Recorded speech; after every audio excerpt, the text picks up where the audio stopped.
આજના દિવસ માટે પરમેશ્વરનું વચન માથીનું પુસ્તક અધ્યાય 6 વચન 30. ખેતરનું ઘાસ જે આજ છે ને કાલે ભઠ્ઠીમાં ફેંકાય છે, તેને જો પરમેશ્વર એવું પહેરાવે છે તો તમને શું એથી વિશેષ નહીં પહેરાવશે? આપણે સાદાઈથી ભરેલ નથી, માટે ઈસુનું આ સાદગીભર્યું વિધાન આપણા માટે એક કઠિન પ્રશ્ન બની જાય છે. ઈસુની સાદાઈ આપણામાં કેવી રીતે રહે કે જેથી આપણે તેમને સમજી શકીએ? તેમના આત્માને ગ્રહણ કરવા દ્વારા, તેમને ઓળખવા દ્વારા અને તેની ઉપર ભરોસો કરવા દ્વારા, તેમજ જ્યારે તે વચન લાવે છે ત્યારે તેમની આજ્ઞાનું પાલન કરવા દ્વારા જીવનમાં એક અદ્ભુત સાદગી આવે છે.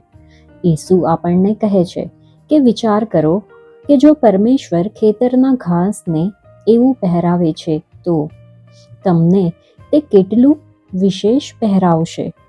જો તમે તેમની સાથેનો તમારો સંબંધ યોગ્ય રાખો તો તમને તે કેટલું વિશેષ પહેરાવશે. જ્યારે આપણે એવું વિચાર્યું છે કે ઈસુ ખ્રિસ્ત કરતાં હું વધારે જાણું છું અને એમ તેમનું અપમાન કર્યું છે, અને ત્યારે આપણે આત્મિક સંગતમાં પાછા હટ્યા છીએ. આપણે આ જગતની ચિંતાઓને પ્રવેશવા દીધી છે અને આપણા સ્વર્ગીય પિતાના એથી વિશેષ ભૂલી ગયા છીએ.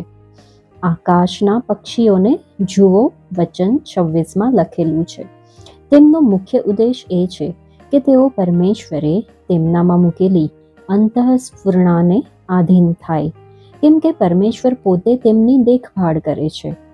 ઈસુએ કહ્યું કે જો તમે તેમની સાથે યોગ્ય સંબંધ રાખો છો અને આપણામાં વસનાર તેના આત્માનું કહ્યું માનો છો તો પરમેશ્વર તમારા પીછાઓની પણ કાળજી રાખશે. ખેતરના ફૂલ ઝાડોનો વિચાર કરો, વચન 28 લખેલું છે. તેમને જ્યાં રોપવામાં આવે છે ત્યાં તેઓ વૃદ્ધિ પામે છે. આપણામાં એવા બહુ લોકો છે કે તેમને જ્યાં રોપવામાં આવ્યા છે ત્યાં વૃદ્ધિ પામવા માંગતા નથી.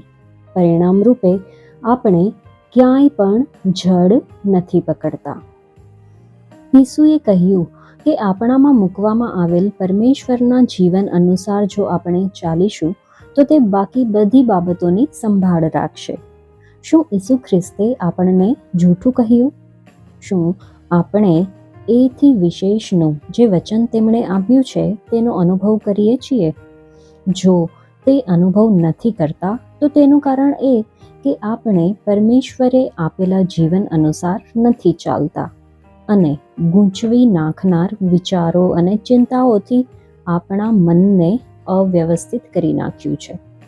આપણે પરમેશ્વરને નક્કામાં પ્રશ્નો પૂછીને આપણો કેટલો બધો સમય વેડફી નાખ્યો છે, જ્યારે આપણે એ સમયનો તેમના કામ પર ધ્યાન લગાડવામાં ઉપયોગ કરવો જોઈતો હતો. પવિત્ર કાર્ય માટે અલગ કરાવવું એટલે પરમેશ્વરે જે કાર્ય માટે મારી નિમણૂક કરી છે તે સિવાયની બીજી બધી બાબતોમાંથી સતત અલગ થવું. આ એક વખતનો અનુભવ નથી, પરંતુ સતત ચાલતી પ્રક્રિયા છે. શું હું સતત મારી જાતને અલગ કરી રહ્યો છું અને મારા જીવનમાં દરેક દિવસ પરમેશ્વર પર ધ્યાન આપું છું?